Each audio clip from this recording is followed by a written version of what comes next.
Olá, queridos, que Deus te abençoe.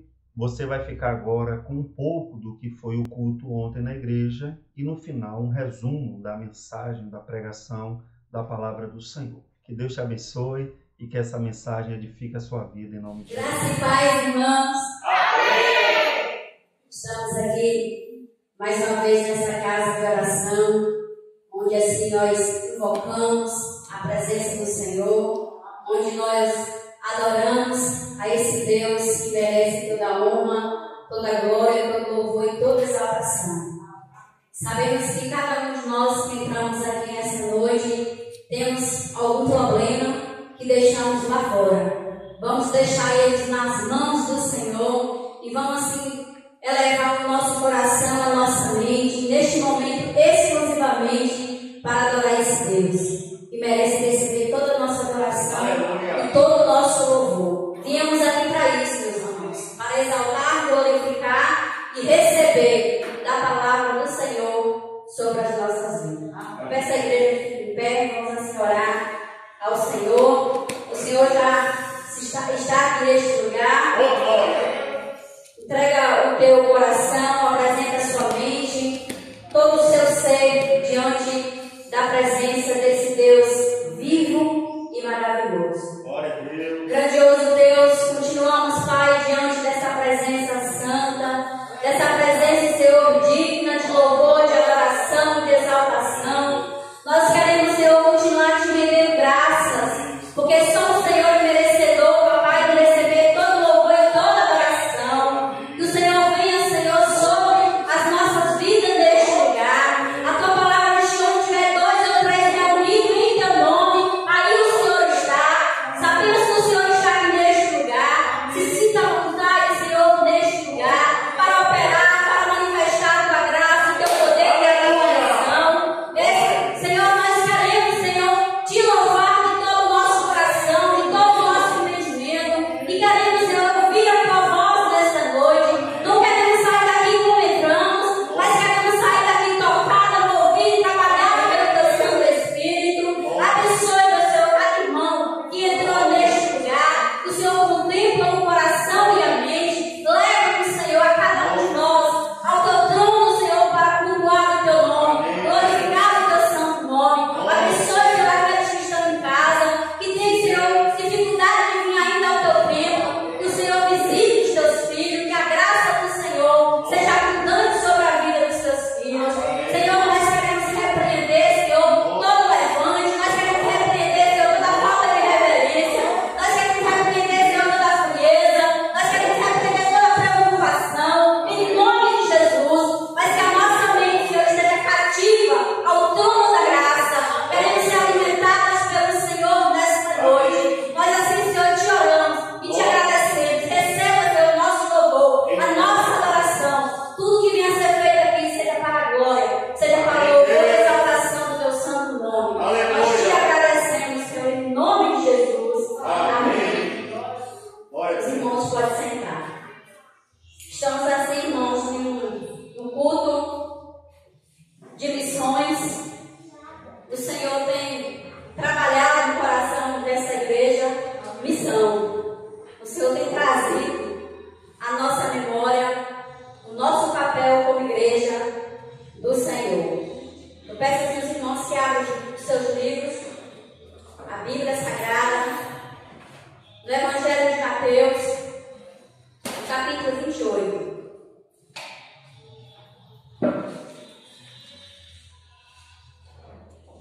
Do versículo 16 ao 20.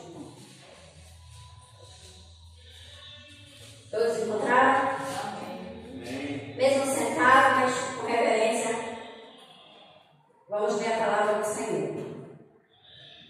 Os 11 discípulos foram para a Galileia, para o monte que Jesus lhe indicou. Quando viram, o adoraram, mas alguns duvidaram. Então Jesus aproximou-se deles e disse: Foi-me dado toda a autoridade nos céus e na terra, portanto, vão e façam discípulos de todas as nações, batizando-os em nome do Pai, em nome do Filho e em nome do Espírito Santo, ensinando-os a obedecer a tudo que eu lhe ordenei. E eu estarei sempre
missão da sua igreja.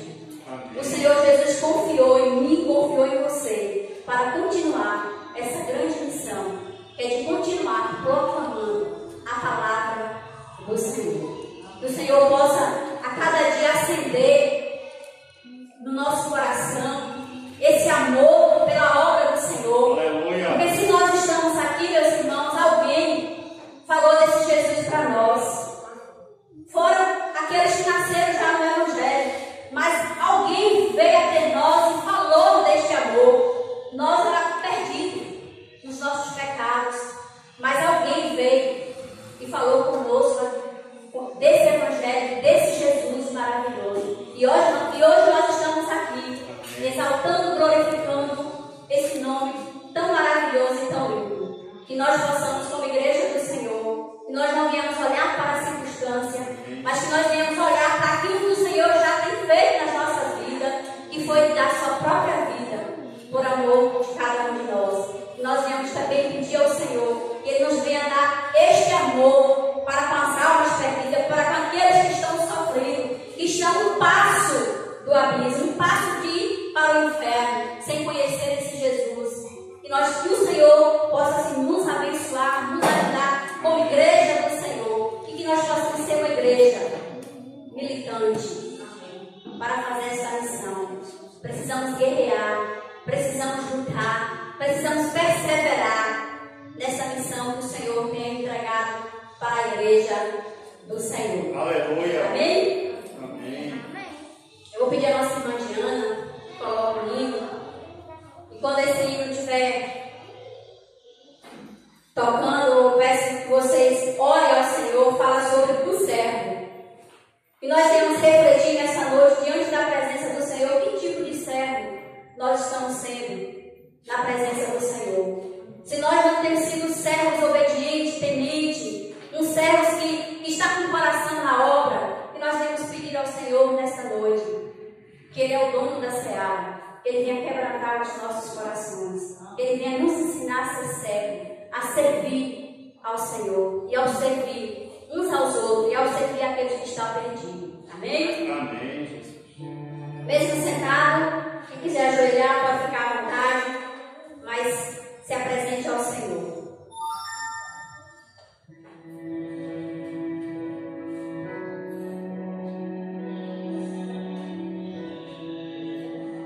Estou aqui, responde teu chamado para servir. Usa-me, eu sou teu para fazer teu querer.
Estou aqui, respondi teu chamado para servir. Usa-me, Senhor, eu sou teu para fazer teu querer.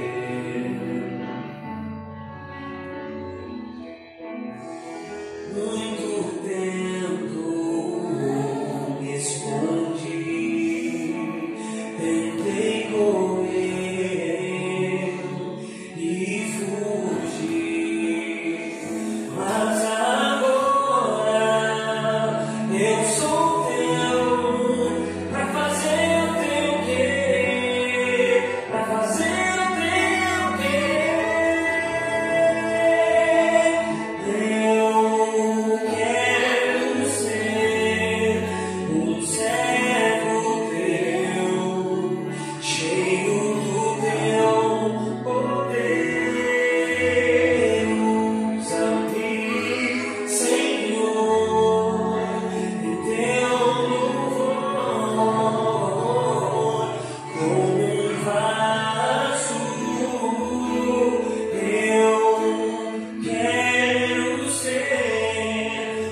Então, meus irmãos, eu quero ler com vocês o que está escrito na palavra de Deus aqui em Gálatas capítulo 4, versos do 1 ao 7.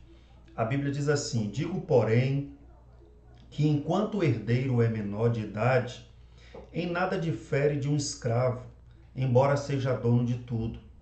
No entanto, ele está sujeito a guardiães e administradores até o tempo determinado pelo seu pai. Assim também nós, quando éramos menores, estávamos escravizados aos princípios elementares do mundo. Mas quando chegou a plenitude do tempo, Deus enviou o seu Filho, nascido de mulher, nascido debaixo da lei, a fim de redimir os que estavam sob a lei, para que recebêssemos a adoção de filhos. E porque vocês são filhos, Deus enviou o Espírito de seu Filho aos seus corações, o qual clama: Abba, Pai. Assim você já não é mais escravo, mas filho, e por ser filho, Deus também o tornou herdeiro. Amém? Então, queridos, é uma palavra assim alentadora para os nossos corações. Gálatas traz uma mensagem aqui no capítulo 4, em que, de fato, nos chama a essa convicção de que somos filhos de Deus. A Bíblia aqui está falando, irmãos, usando a linguagem, mostrando como viviam os homens religiosos da época de Jesus, confiados em serem filhos de Abraão, de modo que não mudavam o seu comportamento. Muitos deles viviam de maneira hipócrita. O próprio Jesus chama alguns daqueles religiosos de sepulcros caiados. Era dessa maneira que se vivia, muitas vezes como herdeiro de uma grande promessa, mas vivendo ainda como escravos. Então a Bíblia vai dizer aqui, nessa analogia sobre a lei e a graça, que enquanto estávamos debaixo da lei, nós éramos escravos. Enquanto o povo vivia debaixo da lei, o povo vivia sob escravidão.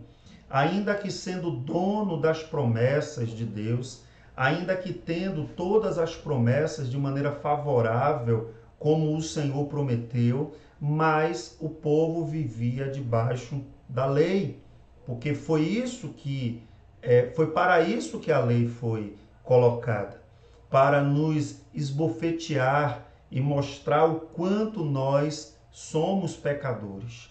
Pela lei, nenhum de nós seríamos salvos. Pela lei, todos nós seríamos condenados. A lei, ela não é para a salvação. A salvação sempre foi pela fé. É por isso que Abraão foi justificado pela fé. Isso foi imputado a Abraão, porque ele creu. Não foi porque ele cumpriu a lei. Mas a lei é um parâmetro.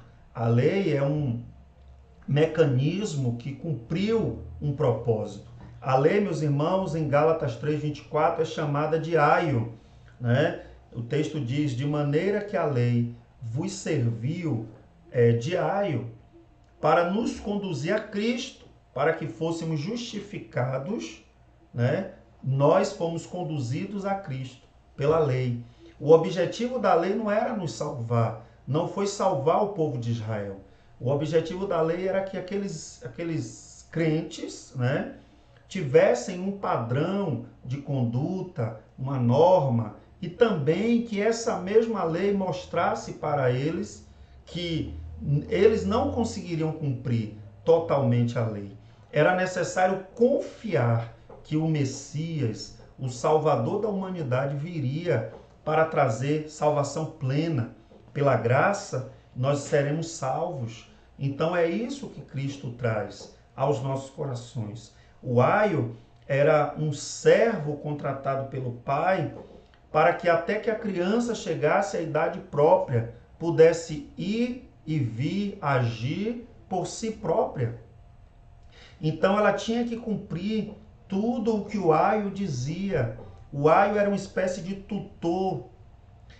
Até os 14 anos, um menino, né, judeu, ele estava submisso à figura ali do aio, do tutor, alguém que seria o responsável. Quando ele passava dos 15 aos 25 anos, ele iria agora ser conduzido por um curador. Era basicamente esse sistema que existia na época do Império Romano, na época que foi escrito esse livro. Então, meus irmãos, a figura do tutor, do curador, era simbolismo também do que a lei representava. A lei em si, ela não trouxe salvação, mas ela apontou para Cristo. O Salvador viria, o Redentor viria. Depois, na plenitude dos tempos, é que isso ia acontecer. É por isso que no versículo 4 vai falar justamente disso, dessa questão da plenitude dos tempos, né? O texto vai dizer, no verso 4 e 5, mas quando chegou a plenitude do tempo, Deus enviou o seu Filho, nascido de mulher, nascido debaixo da lei, a fim de redimir os que estavam sob a lei, para que recebêssemos a adoção de filhos. Então, meus irmãos, é aqui que entra a grande glória do Evangelho. A lei não pôde fazer o que Cristo fez. A lei não pôde cumprir totalmente o papel trazendo salvação ao homem. Foi necessário que o Cristo viesse. Foi necessário que a plenitude do tempo chegasse. Essa plenitude do tempo diz respeito a um tempo maduro. O momento maduro que a sociedade vivia na época em que Cristo nasceu. Toda aquela sociedade, 400 anos antes de Cristo, foi sendo trabalhada por Deus no tempo do silêncio, né?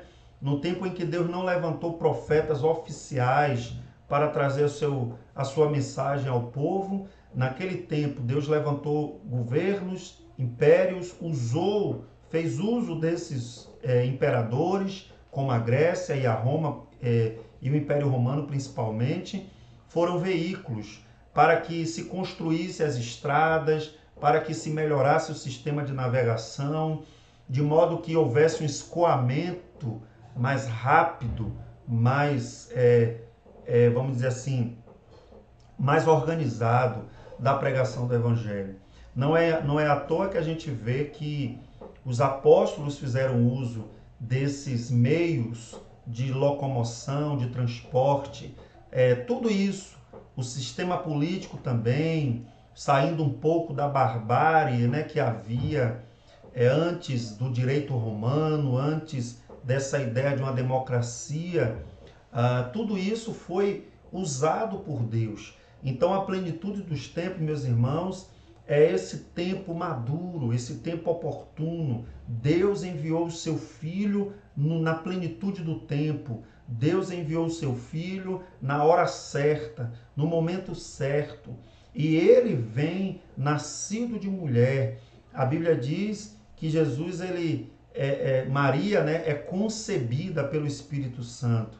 Ele nasce de uma mulher, ele nasce no tempo, na história. Ele é de fato esse Cristo, o Salvador. Aqueles que o viram, aqueles que o apalparam, aqueles que pegaram nele, que sentiram o seu toque curador e restaurador. O próprio Deus envia o seu Filho ao mundo para a salvação desse homem, dessa mulher, dessa humanidade caída. Meus irmãos, aquilo que a lei não conseguiu dar conta, o Deus eterno se faz carne e habita entre nós. Então o argumento aqui é esse. A lei, ela não é suficiente, mas a graça sim, essa em Cristo Jesus, é suficiente para salvar a humanidade. Ele nasce debaixo da lei, ele cumpre os requisitos da lei. Jesus, ele como judeu, cumpriu cabalmente, plenamente, satisfatoriamente toda a lei, aquilo que nós não conseguiríamos cumprir. O Cristo, o nosso Salvador, cumpre de maneira plena. E a Bíblia diz que ele faz isso para quê? Para redimir os que estavam sob a lei, os que estavam sob o aio, aquele tutor, aquele curador duro, exigente, que só servia para nos esbofetear e mostrar o quanto nós somos pecadores, agora pode ser redimido, porque sem derramamento de sangue não há remissão de pecados. Em Cristo Jesus nós somos redimidos, porque Ele derrama o seu sangue em nosso favor. Louvado seja o nome do Senhor. E aqui, meus irmãos, o ponto-chave desse texto é o versículo 5, na parte B, quando diz para que recebêssemos a adoção de filhos. Meus irmãos, essa parte realmente da Escritura, ela é tremenda, porque só o fato de Deus querer nos salvar já seria extremamente suficiente. Só o fato de Deus decidir alcançar o meu e o seu coração e nos transformar de perdidos para salvos já seria de bom tamanho. Só o fato, como eu disse ontem, com os irmãos, se Deus nos se Deus colocasse a gente no céu, quebrando pedra por toda a eternidade, estaríamos no céu. Já seria de bom tamanho, já seria gloriosa essa salvação. Mas Deus, meus irmãos, para além de nos salvar, Ele decide na eternidade nos tornar seus filhos. Isso, irmãos, é uma coisa gloriosa. A gente precisa realmente confiar no que a Escritura está nos dizendo.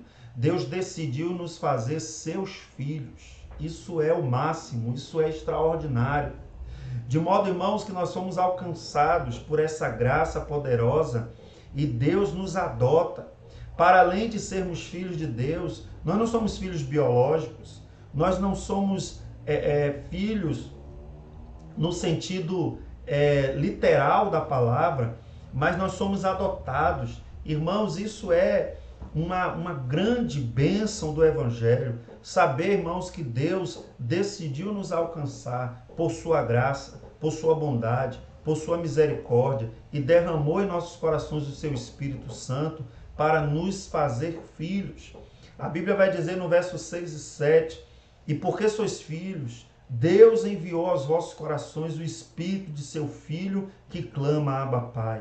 Assim que já não é mais servo, mas filho, e se és filho, és também herdeiro de Deus por Cristo. Irmãos, porque sois filhos, Deus enviou o seu Espírito aos nossos corações.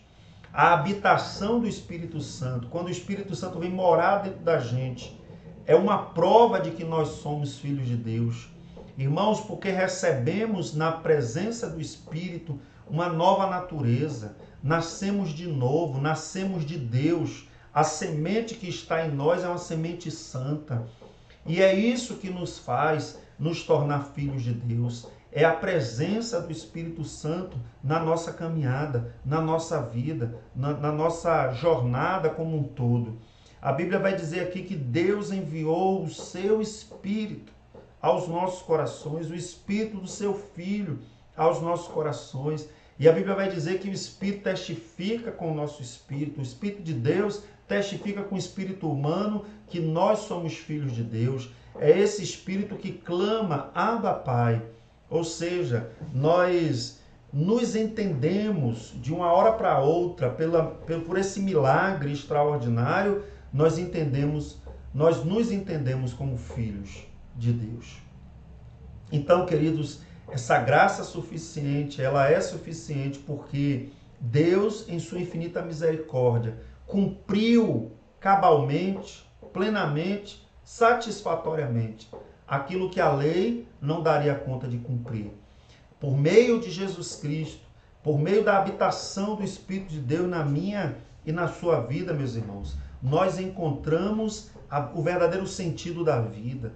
Por meio dessa ação sobrenatural do Espírito de Deus, nós fomos transformados e agora nós somos novas criaturas. As coisas velhas se passaram e eis que agora tudo mesmo se fez novo. Então, queridos, essa palavra que traz alento ao nosso coração nos mostra que nós somos filhos de Deus. E a grande pergunta que não quer calar é: o que nós temos feito com essa filiação? Qual é a sua atitude como filho de Deus? Qual é o seu comportamento como filho de Deus? Como você tem se portado como filho de Deus? A Bíblia diz que a natureza geme. Irmãos, a natureza está gemendo. A natureza está clamando pela manifestação dos filhos de Deus. Ontem foi um culto missionário e nós estávamos ali juntos orando e clamando a Deus e ofertando pela obra missionária. Mas a grande pergunta que eu faço para você, que Deus faz através da sua palavra é: o que é que nós temos feito com isso? Deus nos fez seus filhos, sim, ótimo. Mas como é que você vai viver o seu dia a dia como filho de Deus? Como é que você vai manifestar o seu comportamento, a sua atitude como filho de Deus? Essa é uma grande pergunta. O mundo está aguardando a mim e a você, como filhos de Deus, para nos posicionarmos, para darmos a nossa parcela de contribuição e mostrarmos que realmente nós somos de Deus e nós faremos a diferença. Vamos orar nesse momento. Pai, em nome de Jesus, abençoa o teu povo que vai receber a tua palavra nesse momento, Pai. Que teu Espírito Santo que habita em nós possa testificar essa palavra em cada coração. Meu Deus, que nós tenhamos bom senso para vivermos como filhos do Senhor.